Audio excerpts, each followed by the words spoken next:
চুক্তিতে রাজি না হলে ইরানকে আজ রাতে গুড়িয়ে দেওয়ার হুমকি ট্রাম্পের আমলে নিতে নারাজ তেহরান, নিজ অবস্থানে অনড় থাকার বার্তা। লেবাননের দক্ষিণাঞ্চল দখলে পায়তারা নেতানিয়াহুর, হিজবুল্লাহ নির্মূলের অজুহাতে ইসরায়েলের বিরুদ্ধে বেসামরিক হত্যার অভিযোগ। ইতিহাস গড়ে পৃথিবীর পথে আর্টেমিস 2 মিশনের নভোচারীরা মহাকাশ গবেষণায় নতুন সম্ভাবনার দ্বার খুলেছেন বলছেন বিজ্ঞানীরা। স্বাগত গ্লোবাল টাইমে। বিশ্বের নানা প্রান্তের খবর নিয়ে আপনাদের সঙ্গে আছি আমি সামিয়া তমা। দেখছিলেন শিরোনামগুলো, এবারে পুরো খবর। হরমুজ প্রণালী উন্মুক্ত করতে ইরানকে চূড়ান্ত আলটিমেটাম দিয়েছেন মার্কিন প্রেসিডেন্ট ডোনাল্ড ট্রাম্প। নতুন চুক্তিতে নাও পৌঁছালে আজ রাতেই দেশটির বিদ্যুৎ কেন্দ্র ও সেতু গুড়িয়ে দেওয়ার হুঁশিয়ারি দিয়েছেন তিনি। তবে মার্কিন এই হুমকি ভিত্তিহীন দাবি করে নিজেদের সিদ্ধান্তে অনড় থাকার বার্তা দিয়েছে তেহরান। হোয়াইট হাউসে সোমবার এক সংবাদ সম্মেলনে মার্কিন প্রেসিডেন্ট ডোনাল্ড ট্রাম্প স্পষ্ট জানিয়ে দিলেন, মঙ্গলবারের মধ্যে তেহরান সমঝোতায় না এলে পরিণতি হবে ভয়াবহ। এক রাতের প্রলয়ঙ্কারী হামলাতেই পুরো ইরানকে ধ্বংসের হুমকি দেন তিনি। আরও বলেন, কোনো সেতু বা বিদ্যুৎ কেন্দ্র আস্ত রাখা হবে না, দেশটিকে ফিরিয়ে দেওয়া হবে প্রস্তুর যুগে। আমাদের সামরিক বাহিনীর যে ক্ষমতা, তাতে আমাদের কাছে এমন পরিকল্পনা আছে যে চাইলে ইরানের প্রতিটি সেতু বা বিদ্যুৎ কেন্দ্র ধূলিসাৎ করে দেওয়া যায়। বলতে গেলে রাত 12টার মধ্যেই পুরো ধ্বংসযজ্ঞ, আর আমরা চাইলে মাত্র 4 ঘন্টার মধ্যেই এসব করে ফেলতে পারি। ট্রাম্পের এমন হুমকিকে সামরিক ব্যর্থতা ঢাকার অপপ্রয়াস বলছে ইরানের বিপ্লবী গার্ড বাহিনী। মার্কিন হুমকি তোয়াক্কা না করে আক্রমণ অব্যাহত রাখার ঘোষণা দিয়েছে আইআরজিসি। এর আগে ইরানের সর্বোচ্চ নেতা মুস্তফা খামেনিও জানান, কোনো গুপ্ত হত্যা বা আগ্রাসন চালিয়ে ইরানি সশস্ত্র বাহিনীর মনোবল ভাঙ্গা যাবে না। এমন উত্তেজনার মাঝেই হরমুজ প্রণালীর সংকট নিয়ে জাতিসংঘ নিরাপত্তা পরিষদে ভোটাভুটি হতে যাচ্ছে। প্রস্তাবের খসড়ায় সরাসরি শক্তি প্রয়োগের অনুমোদন দেয়া হয়নি, তবে বাণিজ্যিক জাহাজগুলোর নিরাপত্তা নিশ্চিতে সদস্য দেশগুলোকে জানানো হয়েছে সমন্বিত প্রতিরক্ষামূলক ব্যবস্থা নেয়ার এবং আন্তর্জাতিক নৌ চলাচল নির্বিঘ্ন করার আহ্বান। নিবির আমিন, নিউজ 24। হরমুজ প্রণালী খুলে দিতে মার্কিন প্রেসিডেন্ট ডোনাল্ড ট্রাম্পের বেঁধে দেওয়া সময়সীমা শেষের দিকে। এর আগে জ্বালানি চাহিদা মেটাতে ইরানের সঙ্গে সমঝোতার পথে হেঁটেছে ফিলিপাইন, পাকিস্তান ও ভারতের মতো এশিয়ার দেশগুলো। তবে এসব চুক্তির ভবিষ্যৎ এবং শর্ত নিয়ে এখনও রয়েছে নানা প্রশ্ন। উপসাগরীয় অঞ্চলের এই উত্তেজনা আর দেশগুলোর কূটনৈতিক তৎপরতায় বদলে যাচ্ছে পরিস্থিতি। হরমুজ প্রণালী নিয়ে মার্কিন প্রেসিডেন্ট ডোনাল্ড ট্রাম্পের বেঁধে দেওয়া সময়সীমা শেষের আগেই ইরানের সঙ্গে সমঝোতায় পৌঁছেছে এশিয়ার কয়েকটি দেশ। উপসাগরীয় জ্বালানি তেলের ওপর নির্ভরশীল হওয়ায় ফিলিপাইন, পাকিস্তান ও ভারত নিজেদের জাহাজ চলাচলের জন্য তেহরানের কাছ থেকে পেয়েছে নিরাপত্তার আশ্বাস। ফিলিপাইন ও পাকিস্তান যেমন নির্দিষ্ট সংখ্যক জাহাজের জন্য সবুজ সংকেত পেয়েছে, তেমনি ভারতীয় জাহাজকেও স্বাগত জানিয়েছে তেহরান। ইরানের সবচেয়ে বড় তেল ক্রেতা চীনও জানিয়েছে তাদের জাহাজ নিরাপদে হরমুজ অতিক্রম করেছে, যা সফল কূটনীতিরই ফল। তবে এসব চুক্তি ঠিক কোন শর্তে হয়েছে, কতটা টেকসই তা নিয়ে রয়েছে ধোঁয়াশা। বিশেষজ্ঞরা বলছেন, এটি একটি কূটনৈতিক অগ্রগতি হলেও সামরিক উত্তেজনা বাড়লে যে কোনো মুহূর্তে ভেঙে পড়তে পারে এই সমঝোতা। Desk report, news 24। ইরানের নবনিযুক্ত সর্বোচ্চ নেতা মুস্তফা খামেনির শারীরিক অবস্থা নিয়ে বিশ্বজুড়ে তৈরি হয়েছে নতুন জল্পনা। ব্রিটিশ সংবাদ মাধ্যম দ্য টাইমস এর এক চাঞ্চল্যকর প্রতিবেদনে দাবি করা হয়েছে, 56 বছর বয়সী এই নেতা বর্তমানে অচেতন অবস্থায় পবিত্র নগরী কোমে চিকিৎসাধীন রয়েছেন। গত মার্চে ইসরায়েলি হামলায় আহত হওয়ার পর থেকে তাকে আর জনসমক্ষে দেখা যায়নি। তবে ইরানের সরকারি সূত্র এই বিষয়ে এখনও পর্যন্ত কোনো আনুষ্ঠানিক মন্তব্য করেনি। ইরানের সর্বোচ্চ নেতা হিসেবে দায়িত্ব নেওয়ার পরপরই আড়ালে চলে যান মুজতবা খামেনি। ব্রিটিশ সংবাদ মাধ্যম দ্য টাইমস এক গোয়েন্দা মূল্যায়নের বরাত দিয়ে দাবি করেছেন, মুজতবা বর্তমানে শারীরিক ও মানসিকভাবে কার্যক্ষমতা হারিয়েছেন। পবিত্র নগরী কোমে অত্যন্ত গোপনীয়তার সঙ্গে চলছে তার চিকিৎসা। যুক্তরাষ্ট্র ও ইসরায়েলি গোয়েন্দা তথ্যের ভিত্তিতে তৈরি একটি কূটনৈতিক প্রতিবেদনে বলা হয়েছে, গত মার্চে ইসরায়েলি বিমান হামলায় বাবা আয়াতুল্লাহ আলী খামেনির সঙ্গে আহত হয়েছিলেন মুজতবাও। ওই হামলায় তার মা, স্ত্রী ও এক ছেলেও নিহত হন। তথ্য অনুযায়ী মুজতবা বর্তমানে অচেতন এবং তার অবস্থা অত্যন্ত সংকটাপন্ন। এতে গোয়েন্দা সূত্রগুলো কমে একটি বড় সমাধিস্থল নির্মাণের কাজ শনাক্ত করেছে, যেখানে একের অধিক কবরের ব্যবস্থা রাখা হচ্ছে। এতে ধারণা করা হচ্ছে সাবেক সর্বোচ্চ নেতার পাশে তার পরিবারের সদস্য এবং সম্ভবত মুজতবা খামেনিকেও দাফন করার আগাম প্রস্তুতি চলছে।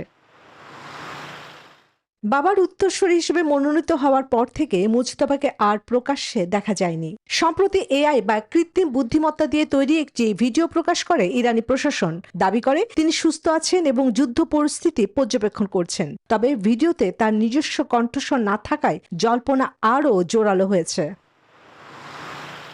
বিশ্লেষকদের ধারণা, সর্বোচ্চ নেতার এই শারীরিক অক্ষমতার সুযোগে ইসলামিক রেভলিউশনারি গার্ড কর্পস বা IRGC বর্তমানে দেশটির প্রকৃত ক্ষমতা দখল করে রেখেছে। মুজতবা খামেনি কেবল একজন নামে মাত্র প্রধান হিসেবে কাজ করছেন কিনা সেই প্রশ্ন এখন জনমনে।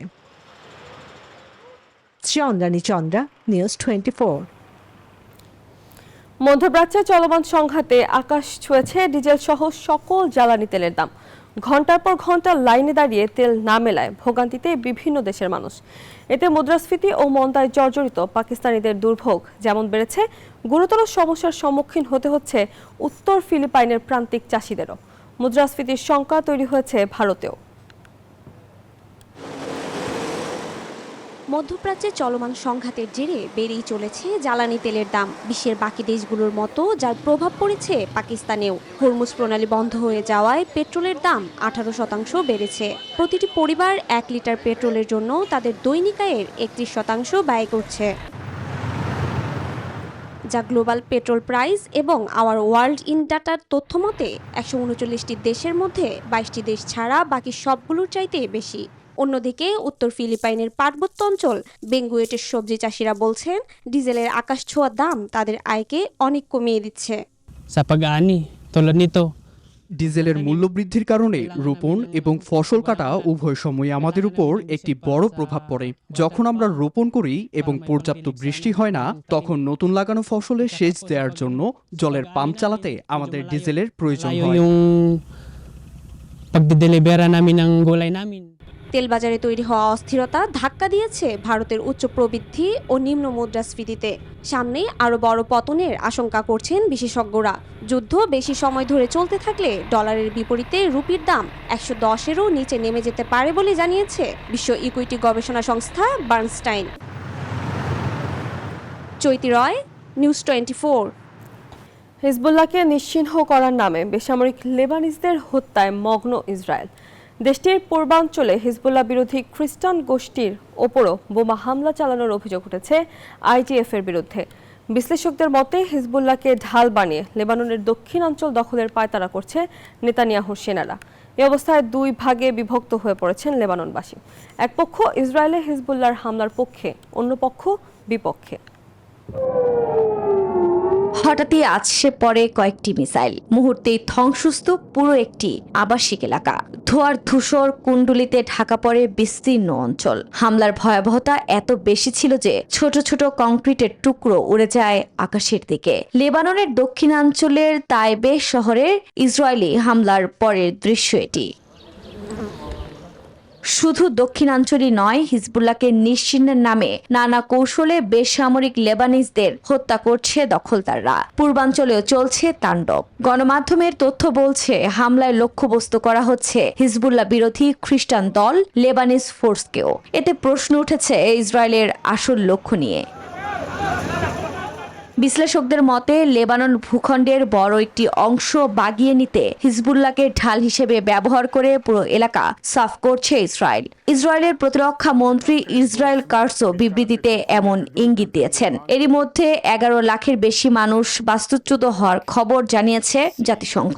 এমনকি দক্ষিণাঞ্চল ও বৈরুতের দক্ষিণাঞ্চলীয় উপশহরগুলোর জন্য গণহারে জোরপূর্বক উচ্ছেদের হুমকি দিয়েছে IDF। এ অবস্থায় 2 ভাগে বিভক্ত হয়ে পড়েছেন সাধারণ লেবানিজরা। অনেকে মনে করছেন 2023 সালে ইসরায়েলে হিজবুল্লাহর হামলা সঠিক সিদ্ধান্ত ছিল। তবে বিরোধীরা বলছেন এ হামলা চালিয়ে পুরো একটি জাতিকে ধ্বংসের দিকে ঠেলে দেওয়ার জন্য দায়ী গোষ্ঠীটি। আফরিন মৌ, নিউজ 24। আগের সব রেকর্ড ভেঙে পৃথিবী থেকে সর্বোচ্চ দূরত্বে পৌঁছেছেন আর্টেমিস 2 মিশনের নভোচারীরা। এই যাত্রায় তারা পৃথিবী থেকে প্রায় 4,171 কিলোমিটারেরও বেশি দূরে গিয়ে নতুন মাইলফলক স্থাপন করেছেন।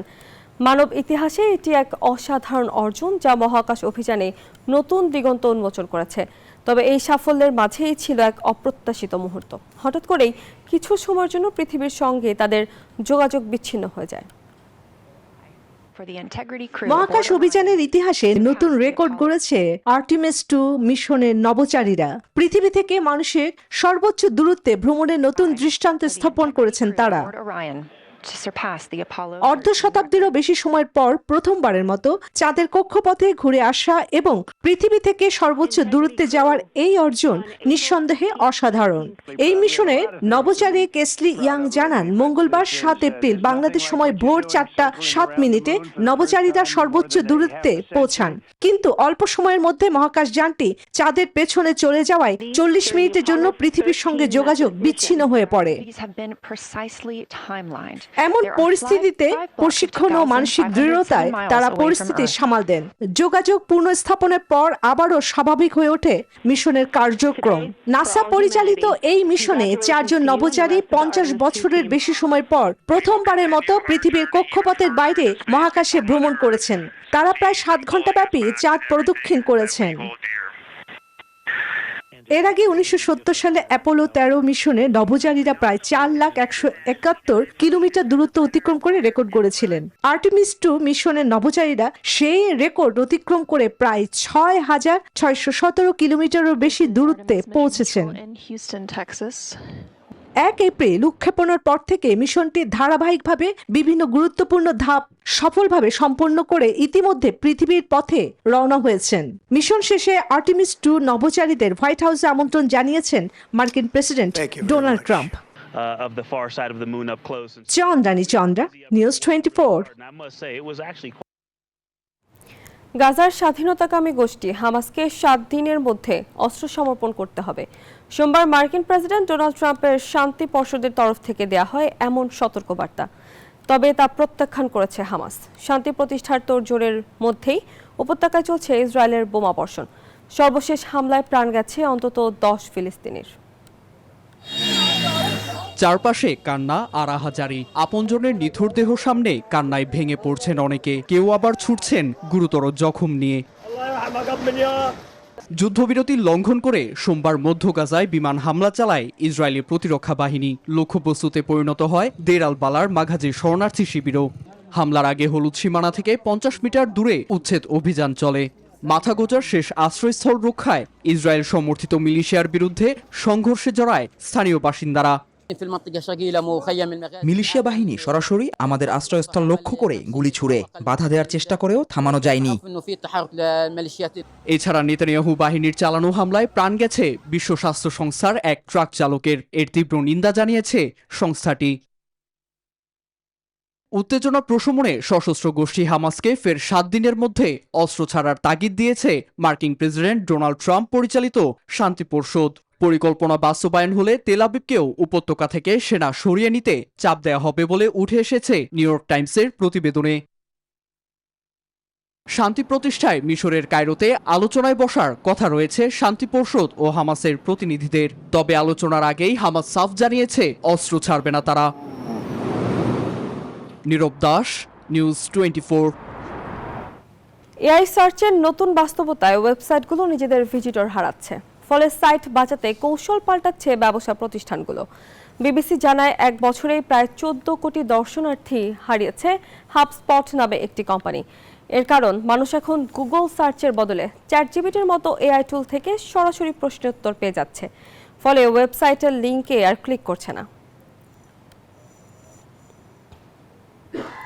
একসময় কারিগরদের নিপুণ ছোঁয়ায় যেখানে সৃজনশীলতার পাখা মেলত, আজ সেখানে শিল্প দাঁড়িয়ে আছে খাদের কিনারে। বিশ্ব রাজনীতির অস্থিরতায় কাঁচামালের আকাশচুম্বী দাম আর উৎপাদন খরচ বেড়ে যাওয়ায় অস্বস্তি সংকটে পড়েছে থাইল্যান্ডের এই শৌখিন খেলনা শিল্প। মধ্যপ্রাচ্যের চলমান সংঘাত আর হরমুজ প্রণালীতে অস্থিরতার প্রভাবে বিশ্বজুড়ে বাধাগ্রস্ত হচ্ছে পেট্রোকেমিক্যাল সরবরাহ, যার সরাসরি নেতিবাচক প্রভাব এসে পড়েছে প্লাস্টিক ও পলিমার নির্ভর এই খেলনা কারখানার ওপর। প্লাস্টিক ও পলিমারের দাম গত 4 বছরের মধ্যে এখন সর্বোচ্চ। এতে মটমো স্টুডিওর উৎপাদন খরচ বেড়েছে প্রায় 50%। স্টুডিওর প্রতিষ্ঠাতা কমপ্লিট টেপথিয়ান জানান, খরচ বাড়লেও বিপরীতে বিক্রি কমেছে বহুগুণ। উৎপাদন খরচ বেড়ে এখন দ্বিগুণ হয়েছে। একটি সাধারণ প্লাস্টিক ক্যাপসুলের দামও এখন নাগালের বাইরে। চলতি বছরের শুরু থেকেই আমাদের বিক্রি কমেছে প্রায় 30%। বিক্রি আশঙ্কাজনক হারে কমে যাওয়ায় কর্মী ছাঁটাইয়ের মতো কঠিন সিদ্ধান্তের কথাও ভাবছেন প্রতিষ্ঠাতা টেপথিয়ান। শৌখিন খেলনার চেয়ে মানুষ এখন নিত্য প্রয়োজনীয় পণ্যে অর্থ ব্যয়ে বেশি মনোযোগী। গত 1 মাসে একটি প্রি অর্ডার আসেনি। সাধারণ মানুষ এখন শৌখিন খেলনা কেনার বদলে টাকা বাঁচানোর দিকেই বেশি নজর দিচ্ছে। এই পরিস্থিতিতে বেশ কিছু কর্মীদের হয়তো কাজ থেকে অব্যাহতি দিতে হবে। আগস্ট বা সেপ্টেম্বরের মধ্যে পরিস্থিতি উন্নতি না হলে চিরতরে বন্ধ হয়ে যেতে পারে এই শৈল্পিক স্টুডিওটি। তবে থাইল্যান্ড সরকার তেলের শুল্ক কমানো এবং ক্ষতিগ্রস্ত ক্ষুদ্র উদ্যোক্তাদের আর্থিক সহায়তার যে পরিকল্পনা করেছে তা নতুন করে আশার আলো দেখাচ্ছে মটমো স্টুডিওর মতো সৃজনশীল প্রতিষ্ঠানগুলোকে। রনি আহমেদ, নিউজ 24। এই ছিল গ্লোবাল টাইমের আয়োজনে। এতক্ষণ সঙ্গে থাকার জন্য ধন্যবাদ সবাইকে।